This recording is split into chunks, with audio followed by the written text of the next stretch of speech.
Mutual fund और share में क्या करते हैं हम? अगर हम म्यूचुअल फंड कंपनी को पैसा देते हैं तो बदले में हमें क्या करते हैं? यूनिट मिलती है। यूनिट मिलती है क्वांटिटी के हिसाब से। आप जितना पैसा जमा करोगे, जो उसका प्राइस है, उस हिसाब से आपको यूनिट मिलती है। अब यूनिट तो कम नहीं हुई। अभी मार्केट में जिस तरीके से पिछले 1 साल में जो उतार चढ़ाव आए, तो यूनिट तो आपकी कम नहीं हुई ना। जो पैसा आपने इन्वेस्ट किया है तो यूनिट तो उतनी ही मिल रही है। आज भी यूनिट उतनी है और आप देखोगे अगले 10 साल के बाद भी यूनिट वही है। यूनिट 10 साल के बाद भी उतनी ही रहेगी। उसका सिर्फ प्राइस चेंज होता है। प्राइस क्या करता है? उतार और चढ़ाव। कभी प्राइस बढ़ता है, कभी प्राइस कम होता है। उसकी यूनिट नहीं कम होती है।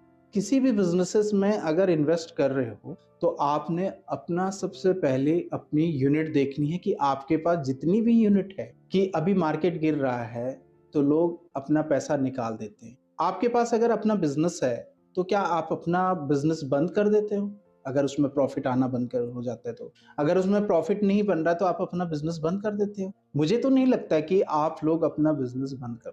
आप क्या करते हैं कि उसमें एक समय देते हैं। समय वो आपका 1 साल भी हो सकता है, 2 साल भी हो सकता है, 5 साल भी हो सकता है, और आप इंतजार करते हो उस ऐसे त्योहार का या ऐसे समय का कि कभी तो मेरी सेल बढ़ेगी या मेरा बिजनेस बढ़ेगा और मेरे पास एक अच्छी प्रॉफिट होगा। इस इंतजार में आप अपना क्या करते हैं? सिर्फ समय बिताते हैं। अभी इन्वेस्टर क्या कर रहे हैं? मार्केट की जो उतार चढ़ाव है उसकी घबराहट से पैसा निकाल रहे हैं कि अपना जिस कंपनी में उन्होंने इन्वेस्टमेंट किया है उन कंपनियों को वह ये कर रहे हैं कि बंद कर रहे हैं। मतलब पैसा निकाल रहे हैं, यानी कि क्या कर रहे हैं? बंद कर रहे हैं। इसीलिए लोग पैसा नहीं बना पा रहे हैं। हम किसी म्यूचुअल फंड या शेयर्स में इन्वेस्टमेंट करते हैं तो हमें क्या मिलता है बदले में? उसके बदले में हमें क्या मिलता है? नंबर ऑफ शेयर या नंबर ऑफ यूनिट। मतलब हमें उतनी यूनिट मिलती है जितना हम पैसा लगाते हैं। हमारे डे रूटीन में यूनिट कम होती है या प्राइस कम होता है? मेरे तो यूनिट्स जा रहे हैं, लेकिन नहीं, आपके प्राइस में उतार और चढ़ाव आता है, आपकी यूनिट उतने ही रहते हैं।